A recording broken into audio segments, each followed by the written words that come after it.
Hey, good morning, everybody. It's Kevin. Today is Sunday, the 27th of December, 2020. Now, clearly, less than 1 week of the rest of this calendar year to go. And I'm happy to, speak with you today and let me look at, there you go, that's it. And just bring this meditation to you. I was reflecting this morning as I was getting ready to come in and concentrate on what I was going to speak about. And I think it just suddenly dawned on me that we're about to come upon a full moon. Well, it didn't suddenly dawn on me. I had cause to go out this morning and just looked up, and there it was. So the full moon is actually Tuesday, the 29th. It gets the fullest somewhere around 10:30 at night. This one, they give them names, is known as the cold moon. And I found probably the most, I can't say accurate, but all the accurate reports about the full moon. But what I can say is that the energy of the full moon, if you study the Native American, I can't say version, but their explanations, what they feel about the full moon, the cycle of the moon, because it feels as if, Native Americans were here long ago. It seems strange to me that this country, this part of the planet, didn't necessarily become westernized until, well, basically the Europeans showed up and did what they needed to do to take the land away from the ancestors that were here before. Anyway, to astrologers, this full moon sits in the sign of Cancer. I'm not an astrologer. I've studied little astrology, but what I can say about the Cancer sign, it's a water sign, that's the element, a nurturing sign, a loving sign, a kind sign, caring, giving. And so when it's full like this, my take on it, especially right now, is the energy of full heartedness, the energy of full loving, full nurturing. And, this is the time of year that two things happen. We're reminded of family. We're reminded of traditions. We witness the celebration of the end of the year. We also perhaps sometimes get tangled up in the undertow of emotion. Somewhat melancholy, childhood memories, connecting with relatives and friends that we perhaps have forgotten or haven't spent time with throughout the year. Getting Christmas cards and greetings and phone calls, and most everybody is pretty much in a good mood. It can also rise and invoke the feelings of lack, the feeling that things are not the way they were. So what the full moon in Cancer does, the cold moon, is finds a way to link that nurturing, that full-heartedness, the love that's inside and underneath all of us. And so it's no accident that I looked at my two oracle decks this morning and basically said which one wants to talk. And it was quite clear that Carl Gray's Angel Guide Oracle deck wanted to come out. And so I shuffled and shuffled. Two cards face down came out. So I thought, okay, I don't need one angel. And the strongest angel is going to have to shuffle those two up again and, put my eyes closed, and the left hand is the dominant hand, and I turn that card over, and here we go. Nurturing of the inner child, that's the angel, that's the message. That's what comes through. And you get close to it, you can sort of see, but almost looks like a full moon. I mean, I interpret it that way. So, what does the angel of the inner child represent? You know,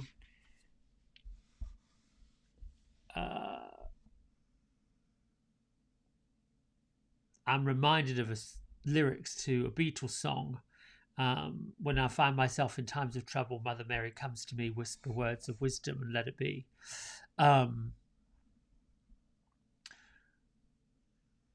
The inner child is always with us, but as we grow and mature, the physical life, physical strife, the work life, people, situations, we find ourselves taking on more adult responsibilities. And in so doing, we lose that childlike playfulness. Those of you who are probably somewhere mid to late 30s up to early 50s, in that third, fourth, fifth decade of this life, will likely be experiencing the burden of adulthood more so than nurturing the inner child, being childish, being playful.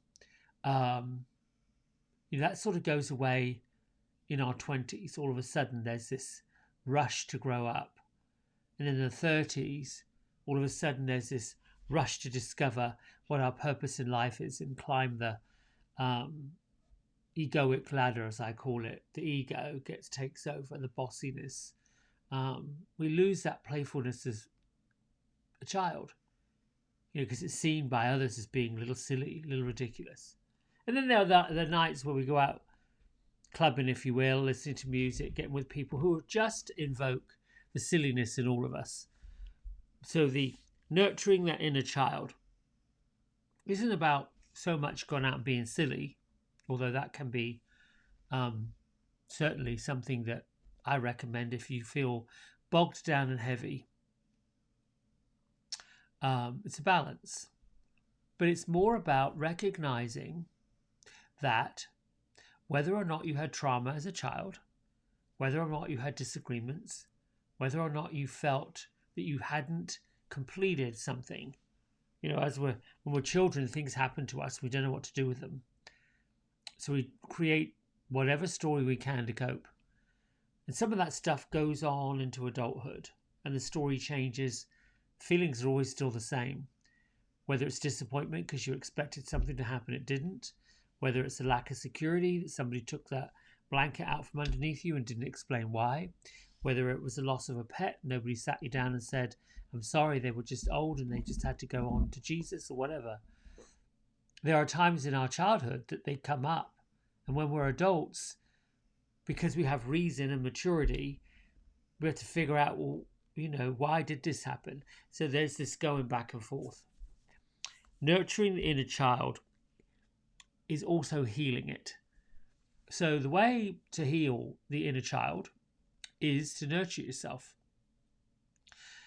Now, we do already nurture ourselves with the consumption of food, other chemical libations, drink. We have done that in an attempt to nurture. I want to take it one step further this morning with this meditation. With the full moon that comes up on Tuesday, it actually will be, the energy of it will be here, probably starting tonight into tomorrow. But just to give yourself space in the few days between the Christmas holiday and the celebrations of New Year, give yourself the space to sit and reflect, to really celebrate that child that's within you that doesn't understand what happened, and figure out a way to heal it. That can be forgiving yourself, and that's usually where it starts. You don't have to have a conversation with somebody, true confessions or anything like that. You can if it helps. But oftentimes healing the inner child is about you. And it's about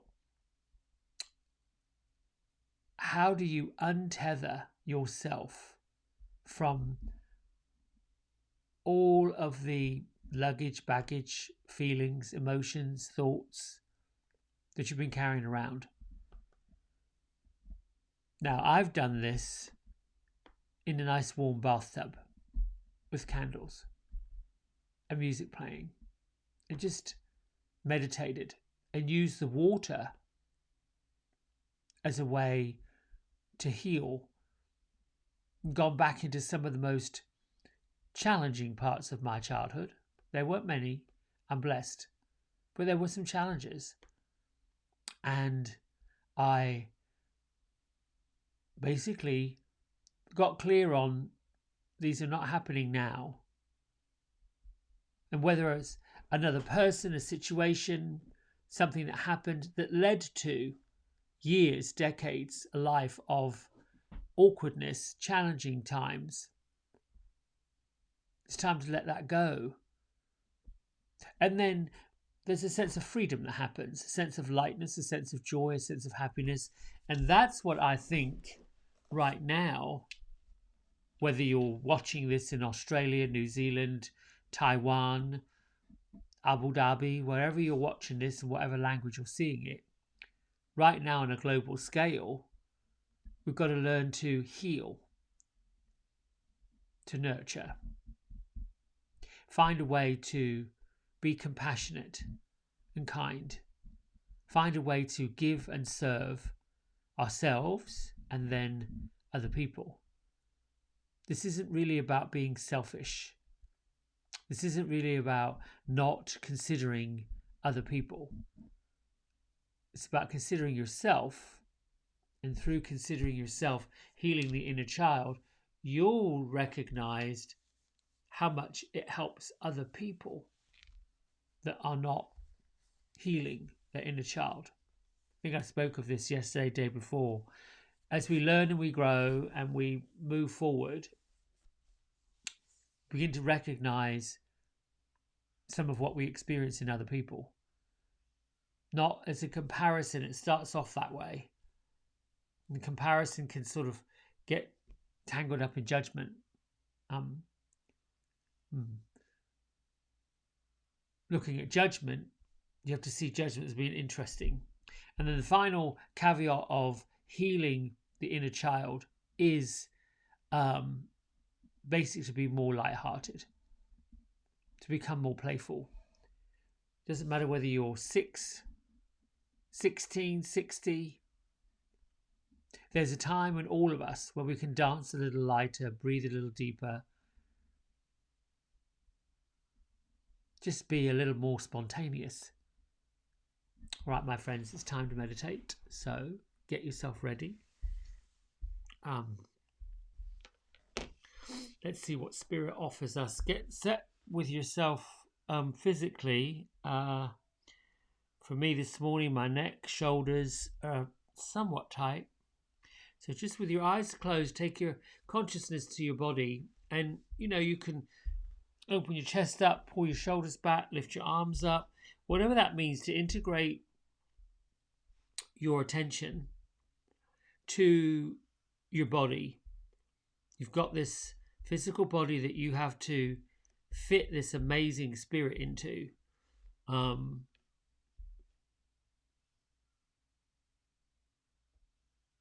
You have a multi-dimensional spirit, a wisdom and an intelligence that is far greater than the physical body, the physical mind, the physical feelings and thoughts can comprehend.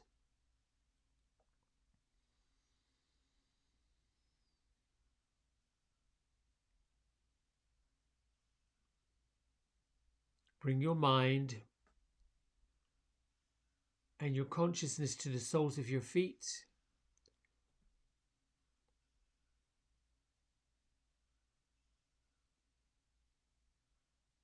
Focus on anything and everything that is connecting you to this earth.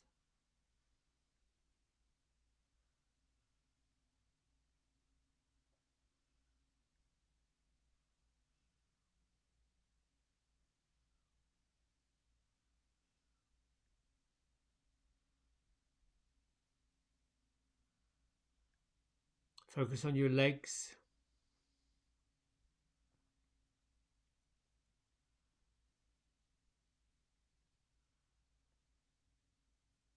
Focus on your knees, thighs and hips. Just bring your whole physical self.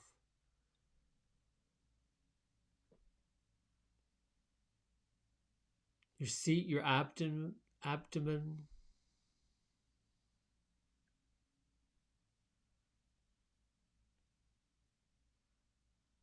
Move up to your ribs and your chest, your upper chest.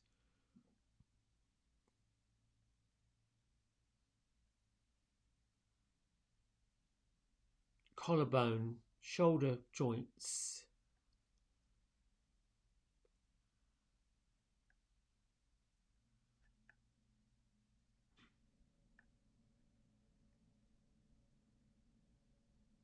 Anywhere that feels tight, stiff, trapped, awkward,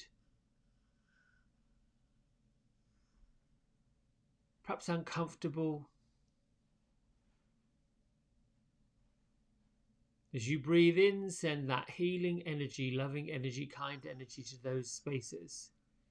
As you breathe out, open them up wide and let out everything that's stuck to it.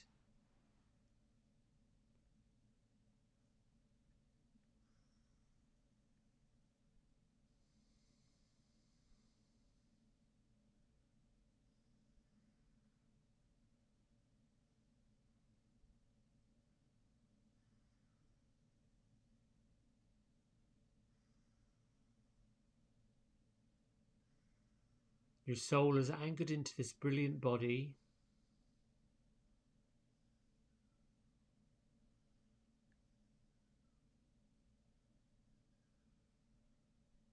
Your spirit has the opportunity to change energetic vibrations, impulses.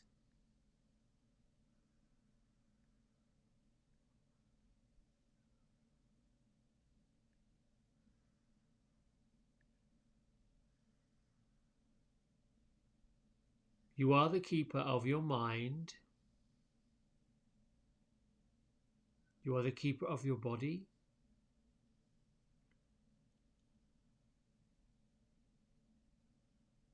You are the keeper of your spirit.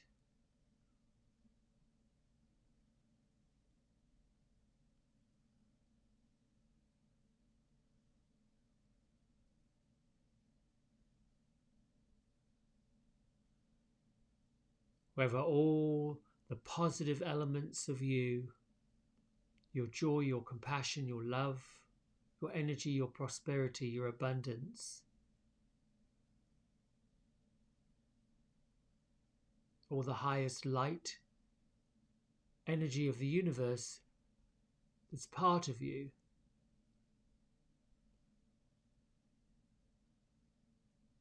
Bring all those elements in now.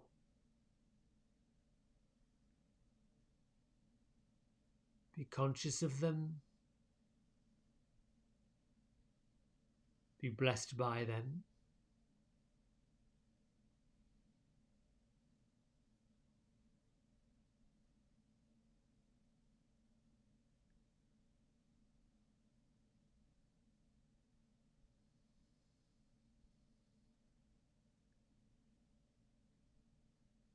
Know that wherever these higher vibrations and higher emotions are present,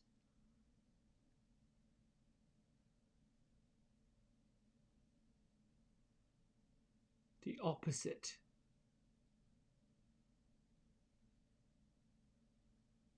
the fear, anxiety, depression, negativity,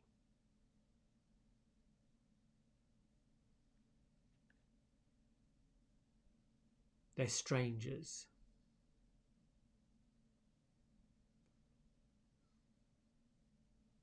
you are and now operate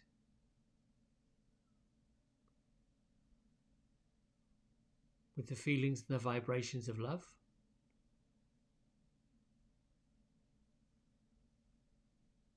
You are and now exhibit the feelings and vibrations of joy.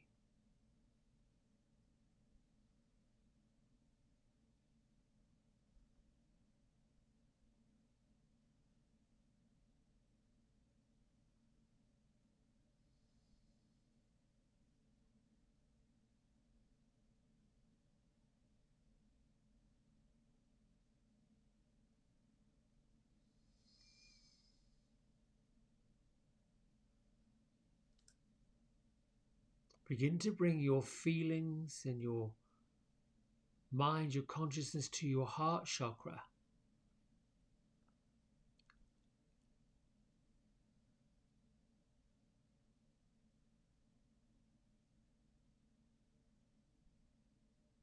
As you breathe in, increase the energy and the vibrational flow of the internal flame, your inner light.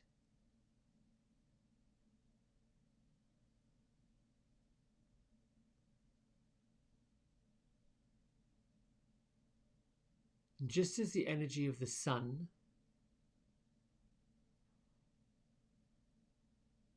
that stays ever burning bright,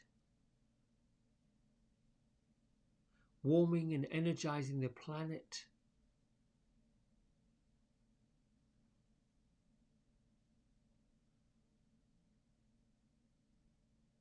the energy and the vibration of your heart is part of the same.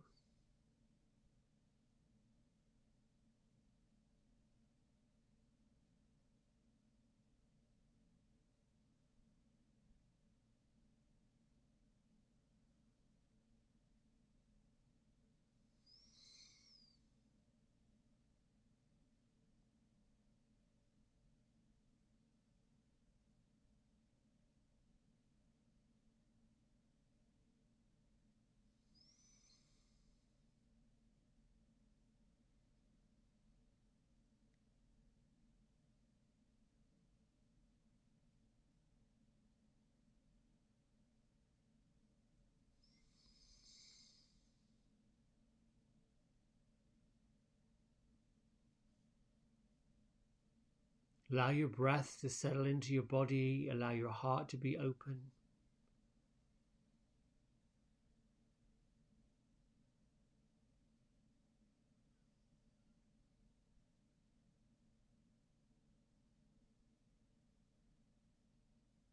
Deep within you is an infinite well of love, light, abundance, prosperity,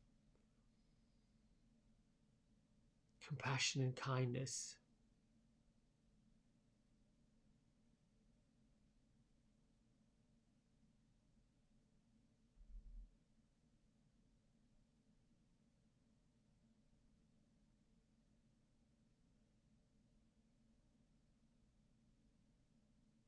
Open your heart and your soul and your being wide.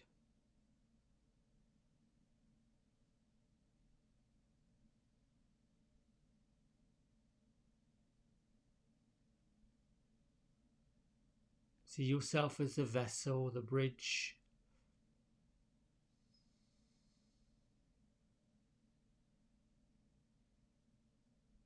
to lighten and brighten anything and everyone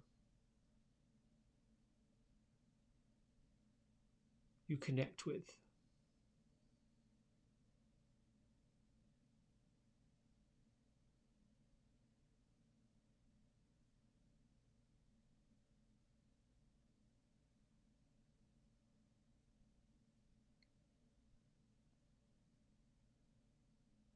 Use this lightness, this brightness, this joy, this feeling of warmth,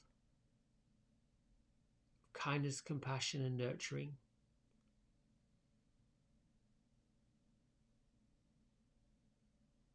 to heal and to seal up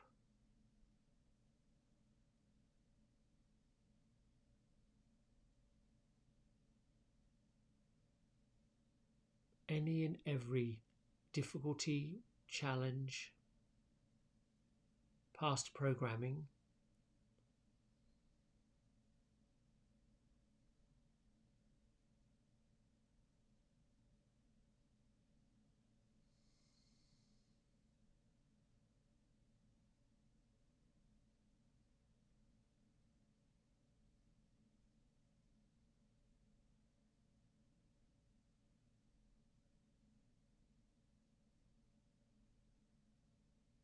align, attune, and declare that you are part of a higher purpose.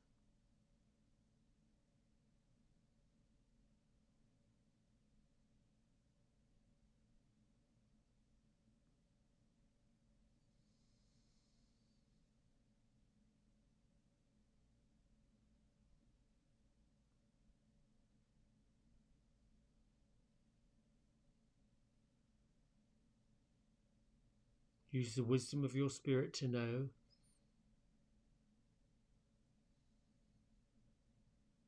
that everything you experience from this moment forward is for your highest good and the highest good of all that you connect with, or whom you connect with.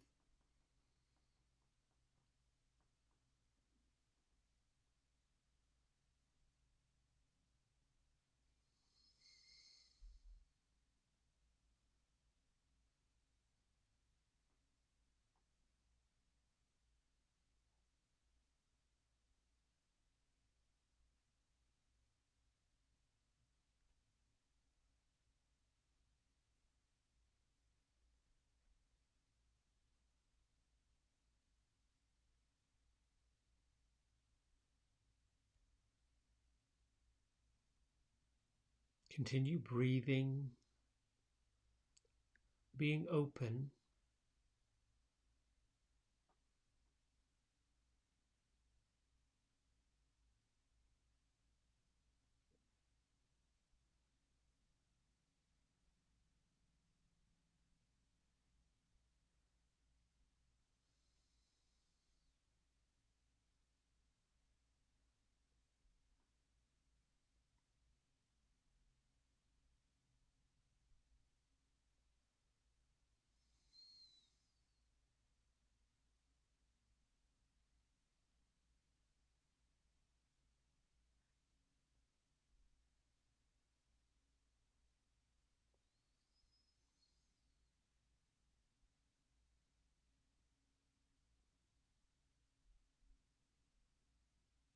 I invite you to continue breathing in the light, increasing your light, lifting your vibration. When you feel complete, bring your hands to prayer at heart center.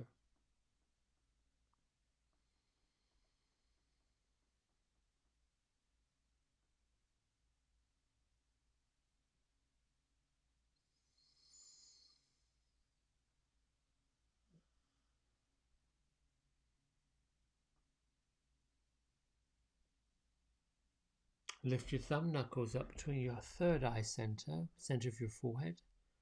Let's honor one another as we bow and say Namaste.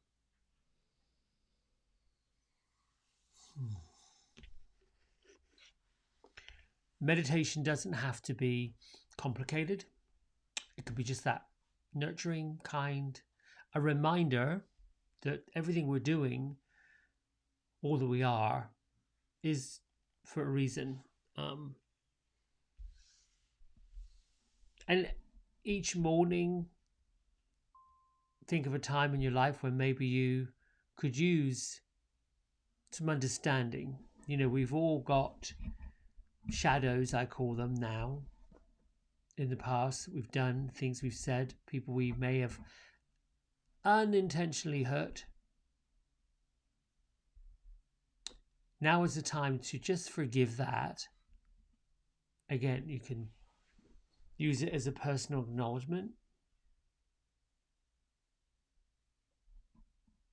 You can ask for guidance if you feel like you need to touch base with or connect with someone that perhaps you feel awkward about. Maybe a past friendship. My thought around that is to ask for the guidance first, internal guidance. Let it go. Let the request go. Just ask for it, let it drift off. You know, the universe has this magical way of either A, passing the message on to the heart of those who feel you want to connect with or want to heal with, and either they get in touch or you think of them, or you find the ideal opportunity to connect. But be clear about your intention of making those connections.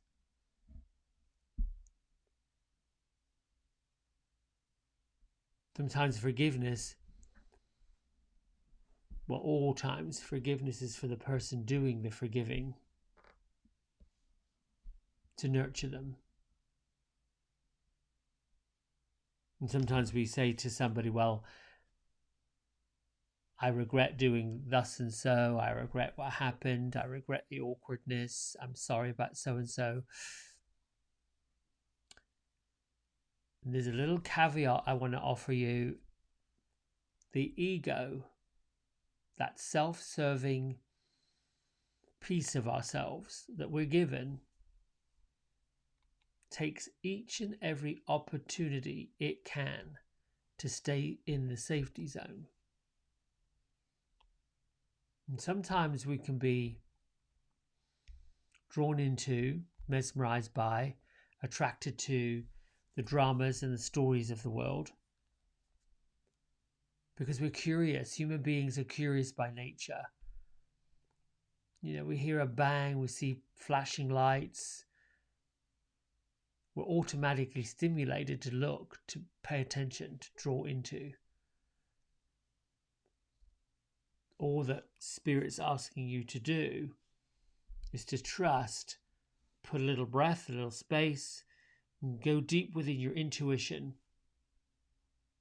Is this for your highest good? Is this for the highest good of the other person, other people, other situation? And then sit back and let the answer come. Oftentimes because we're, I think, givers, generous people, we want the best for everybody, we want to be compassionate, you know, we want to rush out and fix it all. Another little piece of that fixing, some people don't want to be fixed. It's in some people's life lesson to learn to see hardship, to experience hardship. We don't like it when we experience hardship, so then we feel like compassionate to those who do experience hardship. It's hard to see somebody who their life seems to be in tatters. They need help, for sure. They're cold, find a way to make them warm. If you've got it in you, round up your dollars when you pay your gas bill or your electric bill or your food bill, the food bank. Yes, for sure. That is loving, compassionate, giving. It keeps that flow going. But then there's the side of ourselves that gets involved, does a lot of that philanthropic stuff. And later, have you ever noticed that little ego gets in there and says, well, I gave them this, that, and the other thing. Look, they didn't show any appreciation. We should not be given stuff to get appreciation back. That's not unconditional. We should not be given stuff to get recognized. That's not unconditional. Unconditional is just following your heart. Here's $1. Here's a box of food. Here's a blanket. Here's a pair of jeans. They don't fit anymore, but they're still good jeans. Those kind of things. The sort of neighborly thing you do to nurture and heal within. Spend the rest of this week as we celebrate what we're letting go of the year, just finding ways that how do you keep the flow going, that you can keep the flow going. And if you need to, just go to Spirit like we do here, asking, what can I do? What do you want me to do? You'll find it in a book, a card, a smile on somebody's face, And if you see that, if you look at somebody, if you open the door for somebody, if you go buy your groceries, look your cashier in the eye. Acknowledge people. People want to be seen. If you think about how weird this has been, a whole 9 months or so shut up in people's houses, watching Zoom call after Zoom call. Now people want to come out and play. They're done with the social media land. Finished with that. Connecting this way is fine, but eventually the curious human beings want to come out and connect with people. And those of us that are light workers, that are kind, compassionate, loving, caring, giving people, we lead the way. Show other people it's okay. It's okay to smile, say hello to complete strangers. They might like that. All right, my friends, enjoy your Sunday. Nurture and heal yourself. You know, that could be like a lovely bowl of ice cream. It could be a wonderful warm bath. Just nurture yourself. I love you, and I will see you in the morning. Bye.